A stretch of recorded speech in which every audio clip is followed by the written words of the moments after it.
नमस्कार, मैं अशोक व्यास और न्यूयॉर्क में सुशील पंडित जी के साथ बैठना बड़े सौभाग्य की बात है।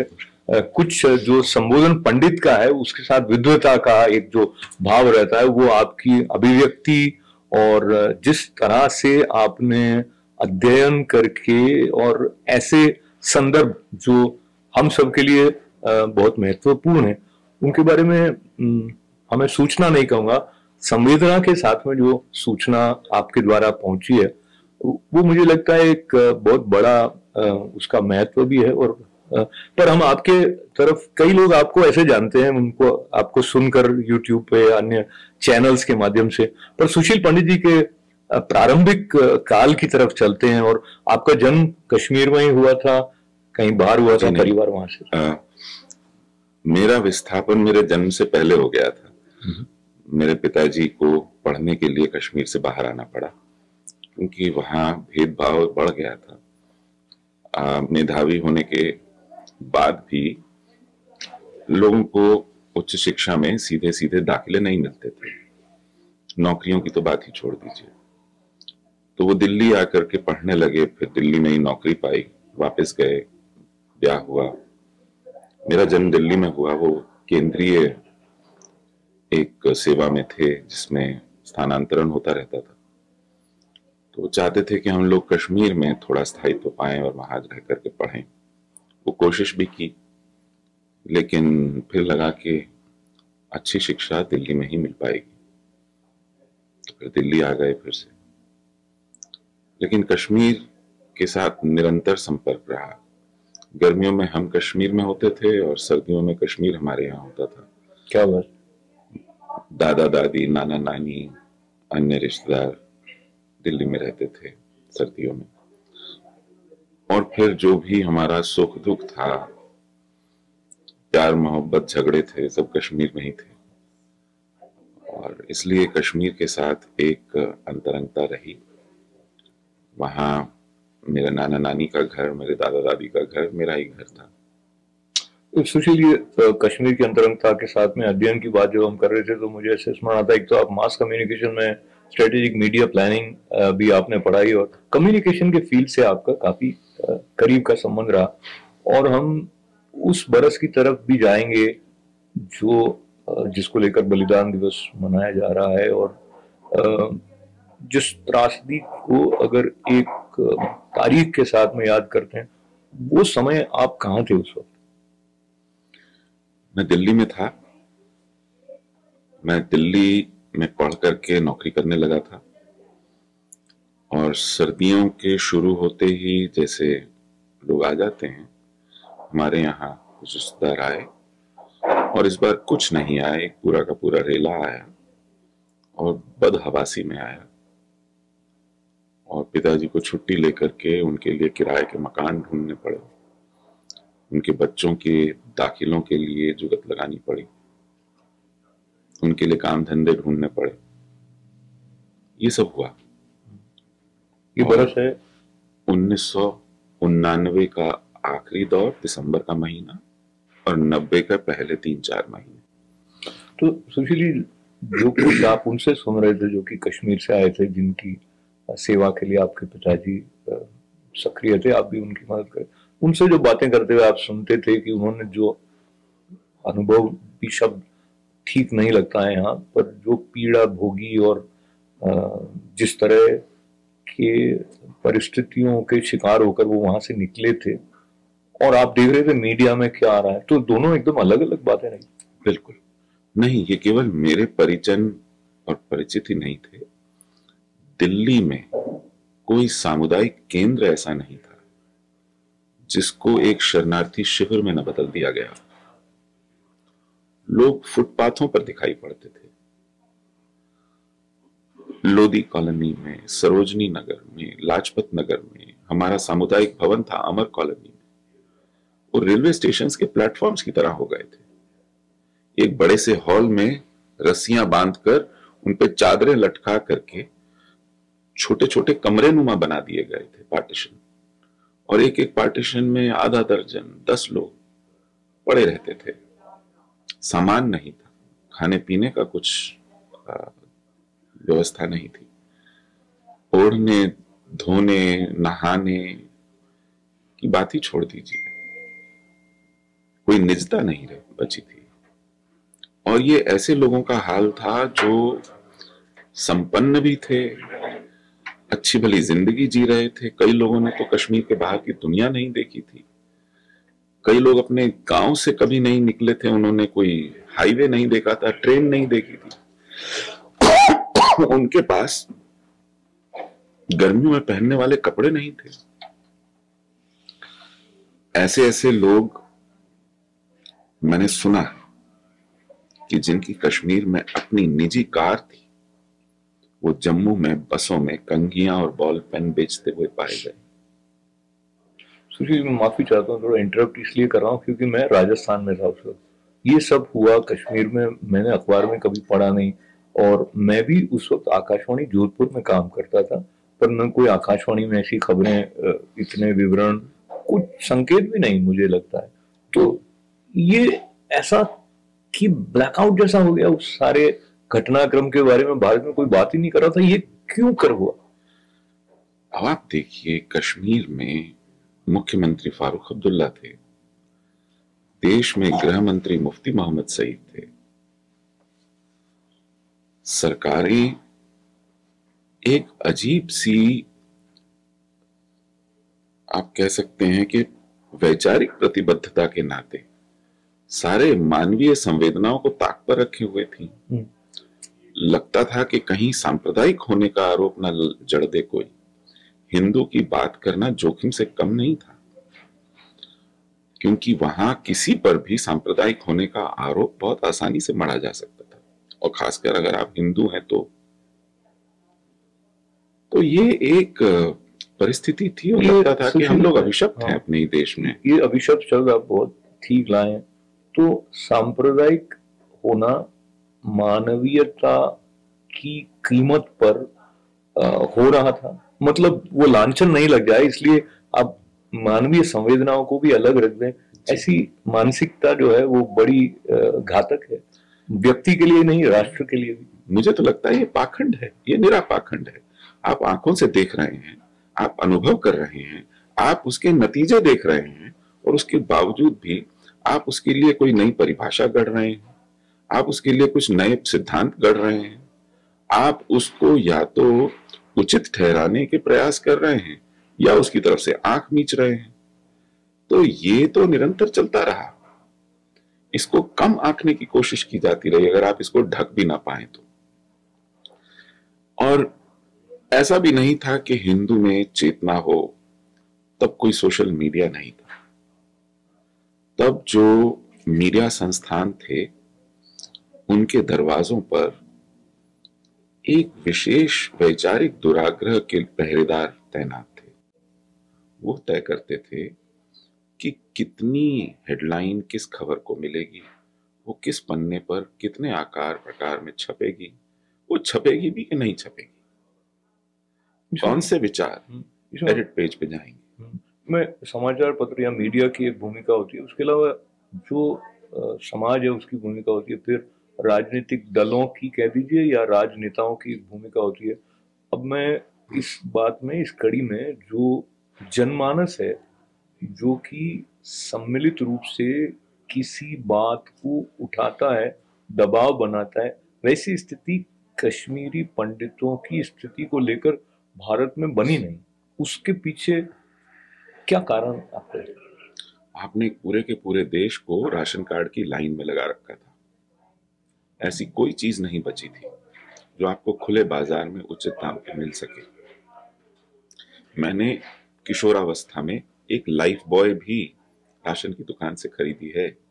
साबुन, तेल, दाल, आटा, चावल, चीनी, यहां तक कि मिट्टी का तेल, ये सारी जरूरी उपयोग की दैनिक चीजें, इसके लिए जब आप एक समाज को तरसा देंगे, एक बजाज स्कूटर के लिए आप 10-10 साल इंतजार करेंगे। अभावों से ग्रस्त देश में जब आपको जीने के लिए जो संघर्ष करना पड़ता है, आपको उससे आगे कोई समय ही ना मिले कि आप आसपास झांक करके देखें कि हो क्या रहा है। और अगर कोशिश भी करें तो वो पूरा संचार तंत्र ऐसे प्रभाव में है, ऐसे नियंत्रण में है कि वो आपको कुछ जानने समझने ना दे। तब कोई इंडिपेंडेंट टेलीविजन नहीं था, तब कोई सोशल मीडिया नहीं था, गिने चुने अखबार थे, उसमें एक वामपंथी या एक सेक्युलरी मानसिकता का वर्चस्व था। अगर कोई देशभक्त या वस्तुनिष्ठ पत्रकार था भी, तो उसको लगता था कि मैं इस जमात में नक्कार खाने में तूती जैसा लगूंगा। अभी ये जो नकार खाने वाली बात कही आपसे, इससे मैं आपका अपना अनुभव भी लिखने पढ़ने का रहा था। आप स्ट्रेटेजिक मीडिया प्लानिंग के बारे में भी पढ़ाते थे। कभी आपके मन में भी आया होगा कि ये वाला जो प्रसंग है, इसके बारे में मुझे और लोगों तक बात पहुंचाने के लिए किसी माध्यम का उपयोग करना चाहिए, लिखना चाहिए, या जो भी ऐसे विचार निश्चित रूप से आए होंगे? जी जी। और उस वक्त हम लोग लेटर्स टू एडिटर लिखा करते थे। वो एक माध्यम बचा था पाठकों के पास अपना विरोध जताने का। और वो मुझे लगता है कि 100 में से 99 बार कूड़े की टोकरी में फेंका जाता रहा, और कभी छपा भी तो इतना कटा फटा और इतना इररेलेवेंट कि मानो जब आपने बहुत बार एतराज किया तो उन्होंने आपका मन रखने के लिए या आपके आरोपों से मुक्त होने के लिए कुछ छाप दिया, और वो भी लिपापोती होगी जैसा। तो लेकिन फिर भी लगे रहना। बहुत अधिक उपाय या विकल्प नहीं थे। तो यहाँ तक कि कला के संस्थानों में, साहित्य के संस्थानों में भी पूरा वर्चस्व था। मैं जेएनयू में पढ़ा हूं, वहां आप मानेंगे हमारे यहाँ गुरु का एक स्थान होता है, लेकिन यदि गुरु अपने ही शिष्य को एक अलग वैचारिक प्रतिबद्धता का पाए और फिर उसे संत्रास दे, उसका शोषण करे, उसका भविष्य बर्बाद कर दे, ऐसा आप सोच भी नहीं सकते। लेकिन जेएनयू में ऐसा होता रहा। जेएनयू में पढ़ाने वाले अगर उस वैचारिक प्रतिबद्धता से अलग दिखाई पड़ते थे तो उनको कक्षाएं नहीं दी जाती थी, उनको सबैटिकल नहीं मिलता था, उनको प्रोजेक्ट्स नहीं मिलते थे। और अगर स्टूडेंट ने ऐसी हिमाकत कर दी किसी विद्यार्थी ने, तो उसके ग्रेड्स खराब हो जाते थे। इसके बावजूद भी अगर वो अच्छा कर गया तो कहीं भी इंटरव्यू में जाएं, उन्हीं के डिपार्टमेंटल हेड्स अगर बोर्ड में बैठे होते थे तो खूंची फेर देते थे। ये एक प्रकार का प्रतिशोध की भावना है, वो बौद्धिक गलियारे में भी इस प्रकार होना, ये अपने आप में प्रश्न चिन्ह लगाता है उस पावनता पर जिसको हम शिक्षा के साथ जोड़ कर देखते हैं। पर मैं कुछ संदर्भ आपके साथ जल्दी जल्दी छू लेना चाहता हूँ, जल्दी का मतलब समय कम ही रह जाता है। तो ऐसा कब हुआ जब आप अपने कार्य से अलग, विशेष रूप से इस बारे में, जब मैं इस बारे में कह रहा हूँ तो कश्मीरी पंडितों के बारे में और जो स्थितियाँ दिखाई दे रही थी उसके बारे में, आप औरों तक बात व्यवस्थित ढंग से पहुंचाएं, इस पर आपने पूरा ध्यान केंद्रित किया। ये धीरे धीरे आपके अंदर चलता रहा होगा, पर एक समय आया जब ऐसा हुआ कि आपके अलावा और भी स्वर इस बात को लेकर मुखरित होने लगे। तो ये वाला जो ट्रांजिशन, अगर मैं इसको कहूँ, वो कैसे हुआ, अपने आप हुआ? ये मुझे एक बात और जोड़ देना चाहिए, ये भी एक संयोग है क्या कि इसके समानांतर कि भारतीय जनता पार्टी का उदय इस रूप में कि प्रधानमंत्री नरेंद्र मोदी आए, पर आप जो कर रहे थे वो पहले से कर रहे थे, लेकिन प्रकाश में आना ये कुछ संयोग? जी मैं बताऊं, 1990 में जब ये आपदा आई, मैं 26 साल का था, मेरा अभी विवाह हुआ था, मेरा पहला बेटा आने वाला था, मैं करियर में एकदम नया था। लेकिन मैं उस आयु में था जब मेरे समुदाय की मुझ जैसे लोगों से ही अपेक्षा थी कि हम कुछ करेंगे। मेरे पिता 2 साल में रिटायर होने वाले थे, मैं एक निम्न मध्यवित्त परिवार से आता, मुझे चुनना था कि इन दोनों में से क्या चाहिए। और ये अपराध भाव मुझे लगातार पकड़े रहा कि मैं उस वक्त कुछ नहीं कर पाया। जितना मुझे करना चाहिए था मैंने नहीं किया। खैर, मैं लगा रहा अपने काम में, करियर में, परिवार में। लेकिन 2008 में एक इन्फ्लेक्शन पॉइंट जिसे कहते हैं अंग्रेजी में, वो आया।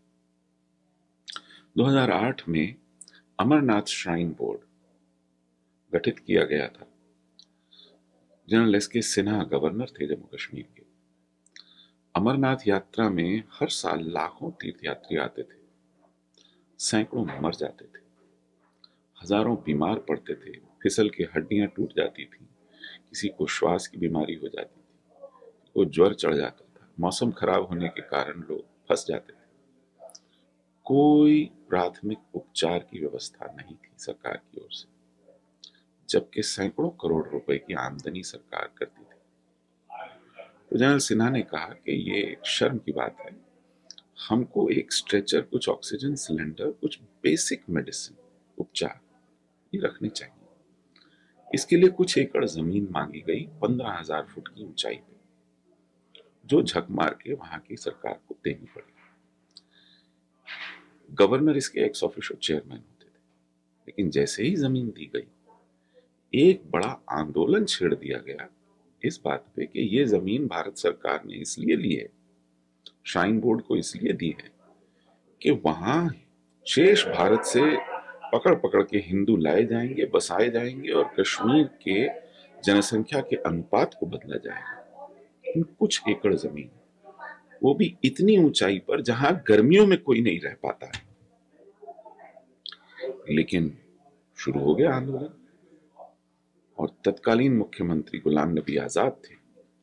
उन्होंने गवर्नर को कहा कि आप ये जमीन वापस कर दीजिए, क्योंकि मैं तो ले नहीं पाऊंगा, हमने तो आवंटित कर दी। गवर्नर ने कहा कभी नहीं होगी, ये आप जानते हैं कि ये आधारहीन आंदोलन है, आप इससे निपटिए इस राजनीति से और मुझे तैयारी करने दीजिए ना यात्रा की। गवर्नर बदल दिया गया, मनमोहन सिंह की सरकार थी। नए गवर्नर एन एन वोरा आए और पहला काम आते ही उन्होंने किया, क्योंकि वो एक्स ऑफिशियो चेयरमैन थे हमारे श्राइन बोर्ड के, उन्होंने जमीन वापस की।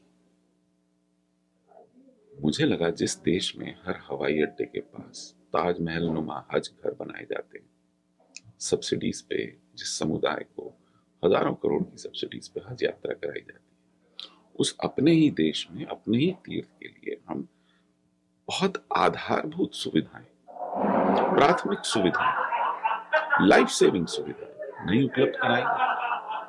और इसके लिए घुटने टेकने पड़ेंगे सरकार को।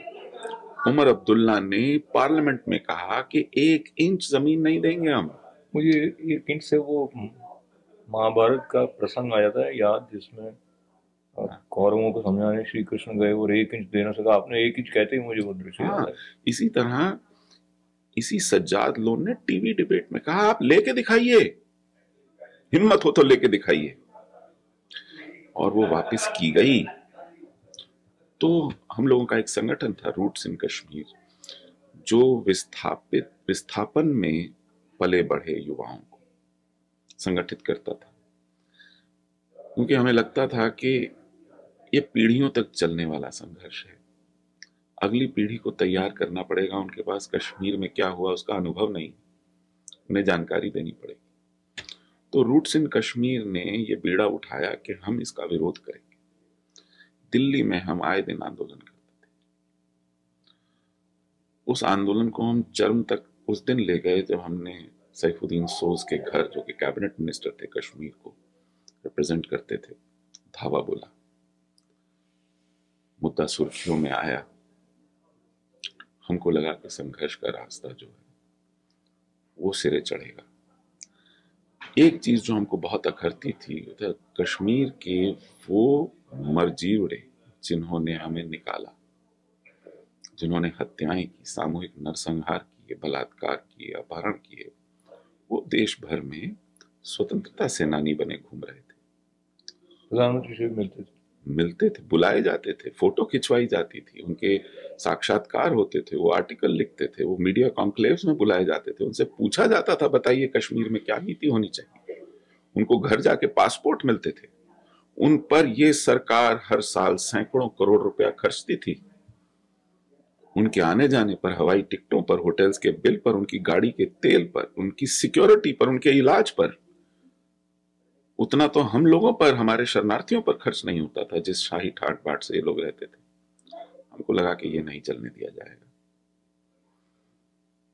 तो हमारा आंदोलन रंग लाया। उनको आमंत्रण मिलने बंद हो गए, उनका दिखना, उनका महिमा मंडन होना बंद हुआ। लेकिन ये केवल शुरुआत थी, और अपनी नई पीढ़ी की तैयारी के लिए, उनको कश्मीर के बारे में बताने के लिए इतिहास खंगालना, परंपराएं ढूंढना, बड़े बुजुर्गों से बात करना, उनसे सीखना, उनसे जानना। सुशील जी, हम आपके बहुत आभारी हैं। मैं भी भारतीय होने के नाते भी, और आभार शब्द लेकर हम सराहना करते हैं उस प्रसंग की जिस पर आपका ध्यान केंद्रित रहा। उस संदर्भ को मैं एकदम फास्ट फॉरवर्ड करके, बहुत कुछ घटित हुआ सब बातों पे नहीं जा करके, अगर हम ये आर्टिकल 370 हटाया गया, वो एक उत्साह की लहर आई। लोगों ने सोचा कुछ बहुत बड़ा क्रांतिकारी परिवर्तन, जिसके बारे में बहुत नेता जम्मू कश्मीर के कहते थे कि कभी नहीं हो पाएगा इत्यादि, वो हो गया। एक तो उसके होने के समय आपको क्या लगा, अपेक्षाएं क्या थी, और अभी जहां हम खड़े हैं, संक्षेप में आप अगर वो विश्लेषण हमारे साथ। नहीं, ये सच में बहुत, ये युग प्रवर्तक निर्णय था। मैं आज भी मानता हूं 5 अगस्त से पहले का भारत कुछ और था, 5 अगस्त के बाद का भारत कुछ और था। भारत ने कभी भी पाकिस्तान के उच्चायुक्त को देश से बाहर नहीं निकाल फेंका। चाहे करगिल हुआ हो, कंधार हुआ हो, हमारी संसद पर हमला हुआ हो, मुंबई पर हमला हुआ हो, उड़ी हुआ हो, पुलवामा हुआ हो, हमने नहीं किया। लेकिन हमारी संसद में, हमारे संविधान में, जिसके लिए वो अधिकृत है, खुली बहस करके, खुला विचार विमर्श करके, एक दूसरे के मत को जानते हुए वोट करा के एक निर्णय लिया, वो हमारा अपना निर्णय था। पाकिस्तान ने हमारे उच्चायुक्त को एक्सपेल किया, चीन पहुंच गया सिक्योरिटी काउंसिल। आप सोच सकते हैं कि 370 हमारे संविधान में रहते हुए किसका हित साध रहा था। सही कह रहे हैं। और इसके ऊपर तो मानो एक राजनीतिक एक राय थी, ऐसा नहीं था कि केवल कांग्रेस का था। अटल जी की सरकार थी, जो गठबंधन सरकार थी, तो गठबंधन के घटक दलों ने कहा भैया इसको अलग रखिए, तब आएंगे हम लोग साथ। कांग्रेस अभी भी कह रही है हम वापस आए, तो वापस ले आएंगे। आप सोचिए, तो ये अत्यंत अत्यंत सुखदायी क्षण था, जो केवल एकमात्र मेरा आग्रह है, और मैं लगातार इसको कह रहा हूं।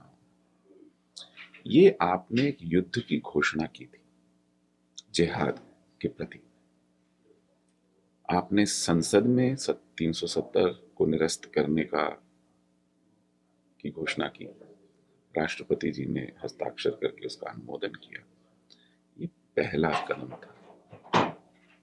इसे आखिरी या एकमात्र कदम समझने की भूल हम होती हुई देख रहे हैं। उसकी छत्र छाया में 70 साल जिस तरह जिहाद ने अपना शिकंजा कसा है कश्मीर पर, उसको जमीन से उखाड़ने का काम करना पड़ेगा। अंग्रेजी में डी जूरे और डी फैक्टो 2 परिभाषाएं होती हैं। डी जूरे यानी एक संस्थागत संविधान सम्मत व्यवस्था जो 370 ने दी, वो तो आपने हटा दी। जो डी फैक्टो यानी कब्जा जमीन पर किसका है, वो जब तक नहीं हटाया जाएगा, आपके पास कोर्ट की डिग्री हो लेकिन जमीन पर कब्जा किसी और का हो, उस डिग्री का तो, उस कागज का भी उतना मूल्य नहीं है। वो कब्जा हटाना कब होगा? खुद उपराज्यपाल हमारे कह चुके हैं अभी 2 महीने पहले कि कश्मीर के प्रशासन पर 80% जो प्रशासनिक व्यवस्था है, ब्यूरोक्रेसी है, 80% जमातियों का कब्जा है। जमाती यानी जमाते इस्लामी। और इन्होंने ले देकर अभी तक आधा दर्जन लोग हटाए हैं। तो आप कैसे करेंगे?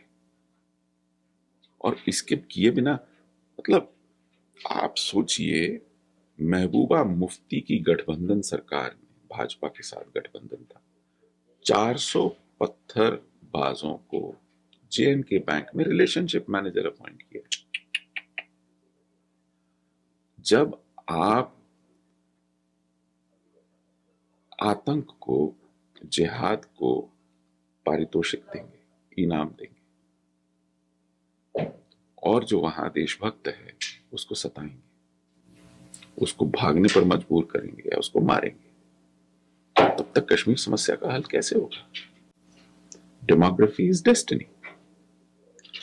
अगर किसी भूभाग पर एक देशभक्त समुदाय नहीं है, आप कितनी देर तक उसे देश का अभिन्न अंग मान पाएंगे? आपने, मैं बस एक तथ्य दूंगा जी। 5 अगस्त को आपने 370 निरस्त किया। 31 मार्च, अभी 8 महीने भी नहीं हुए हैं, आप एक डोमिसाइल नोटिफिकेशन ले आए जिसमें आपने ये प्रावधान किया कि जब तक 15 साल से आप कश्मीर में नहीं रह रहे हैं, आप स्थायी नागरिक नहीं माने जाएंगे। वो तो रह ही नहीं सकता कोई।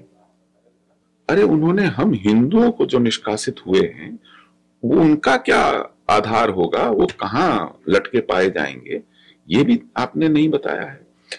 6-8 हफ्ते बाद आप कहते हैं कि अच्छा एक पोर्टल बनाएंगे, उसमें आप अपने कुछ सबूत दीजिए कि आप जहां रहते थे वहां का राशन कार्ड है क्या, वोटर लिस्ट है क्या, बिजली का बिल है क्या, तब हम बताएंगे कि आप जम्मू कश्मीर के स्थायी नागरिक माने जाएंगे कि नहीं माने जाएंगे। ये कितना लज्जाजनक, कितना अपमानजनक है उस शरणार्थी के लिए जिसका 32 साल से आप कुछ नहीं कर पाए। तो ये कॉमन लॉजिक सरकार सोच नहीं पाती है क्या? ऐसे नीतियां कैसे बना देती है? और वो भी लॉकडाउन के बीचों बीच। 23 मार्च को लॉकडाउन शुरू हुआ जो हफ्तों तक चला। 31 मार्च को 45 पेज का एक गैजेट नोटिफिकेशन आ जाता। आप केवल ईमेल और फोन कर सकते हैं, किसी ने मांगा नहीं था। मतलब इस तरह की क्या मजबूरी है कि जिसको दुर्ग की तरह अलग रखा, जिस कश्मीर को शेष भारत से, वहां अभी लोग जाना शुरू नहीं हुए हैं, आपने उस दुर्ग की जगह एक और ऊंची दीवार खींच दी।